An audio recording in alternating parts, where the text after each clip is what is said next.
The Book of Ruth.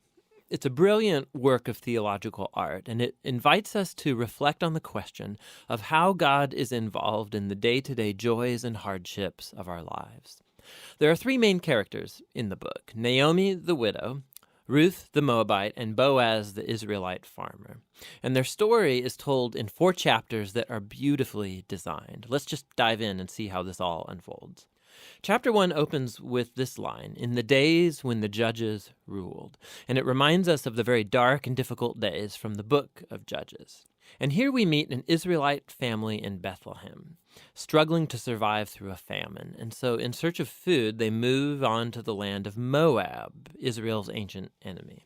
And there the father of the family dies, and the sons marry 2 Moabite women, Ruth and Orpah. And then the sons, they die too. And so they leave only Naomi and these new daughters-in-law. And so Naomi, she has no reason to stay anymore. And so she tells her new daughters-in-law that she's moving back home. And Naomi, she knows that the life of an unmarried foreign widow in Israel is going to be very hard. And so she compels the women to stay behind. Orpah agrees, but Ruth does not. She shows remarkable loyalty to Naomi, and she says, "Wherever you go, I'm going to go. Your people will become my people, and your God will become my God." And so the two of them return to Israel together. And the chapter concludes with Naomi changing her name to Mara, which means bitter in Hebrew, and she laments her tragic fate. Chapter 2 begins with Naomi and Ruth discussing where they're going to find food. And it just so happens to be the beginning of the barley harvest. And so Ruth goes out to look for food, and it just so happens that she ends up picking grain in the field of a man named Boaz, who just so happens to be Naomi's relative. We're told that Boaz is a man of noble character, and he notices Ruth. And so after finding out more about her story, he shows remarkable generosity to her. He makes these special provisions so that the immigrant Ruth can gather grain in his field.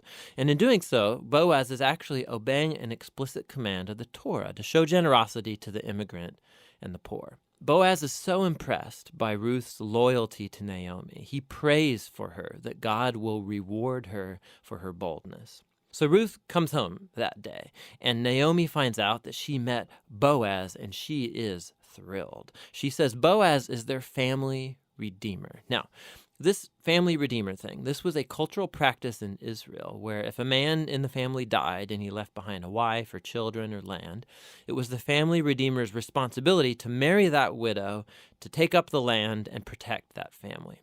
So Naomi, she begins to hope that perhaps there might still be a future for her family. Chapter 3 begins with Naomi and Ruth making a plan to get Boaz to notice their situation. So Ruth is going to stop wearing clothes of a grieving widow, and she's going to show signs that she's available to be married. And so Ruth goes to meet Boaz on the farm that night. And as she approaches, Boaz wakes up and he's totally startled. And Ruth makes her intentions very clear. She asks if Boaz will redeem Naomi's family and marry her. Boaz is once again amazed by Ruth's loyalty to Naomi and her family, and he calls Ruth a woman of noble character. It's the same term used to describe the woman of Proverbs 31. So Boaz tells Ruth to wait until the next day, and he will redeem both Ruth and Naomi legally before the town elders. And so the chapter ends with Ruth returning to Naomi, and they marvel together at all of these recent events. In chapter 4, it all comes together.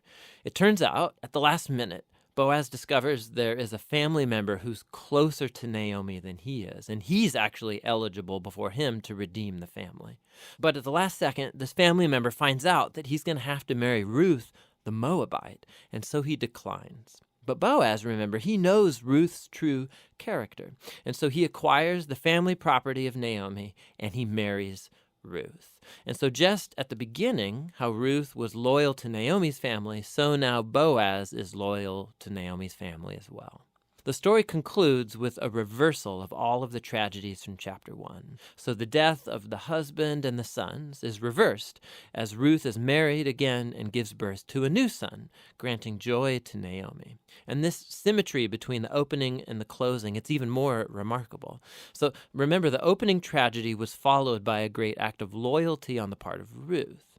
And that is now matched by Boaz's act of loyalty that leads to the family's final restoration. And this symmetry, it highlights the design of the internal chapters as well. So each of the chapters begins with Naomi and Ruth making a plan for their future, and that's followed by a providential meeting between Ruth and Boaz, and each chapter concludes with Naomi and Ruth rejoicing at what's taken place. This story is beautifully designed, and that design actually connects with a really interesting feature of the story, and that's how little God is mentioned. Right? The characters talk about God a few times, but the narrator actually never once mentions God doing anything directly in the story, and that's its brilliance. Because God's providence is at work behind every scene of this story, weaving together the circumstances and choices of all these characters. So Naomi, her tragedy leads her to think that God is punishing her, but actually the whole story is about God's mission to restore her and her family. And he's doing so through Ruth, through her boldness and loyalty, which brings healing to Naomi's life, but not without Boaz, who's a no-nonsense farmer who's full of generosity and loyalty. And so God uses his integrity combined with Ruth's boldness to save Naomi and her family. And so this story brilliantly explores the interplay of God's purposes and will with human decision and will. God weaves together the faithful obedience of his people to bring about his redemptive purposes in the world. And that leads to the real end of the story. The book of Ruth concludes with a genealogy, showing how Boaz and Ruth's son, Oved, was the grandfather of King David, from whom came the lineage of the Messiah. And so all of a sudden, these seemingly mundane, ordinary events in this story are woven into God's grand story of redemption for the whole world. And so the book of Ruth invites us to consider how God might be at work in the very ordinary, mundane details of our lives as well. And that's what the book of Ruth is all about.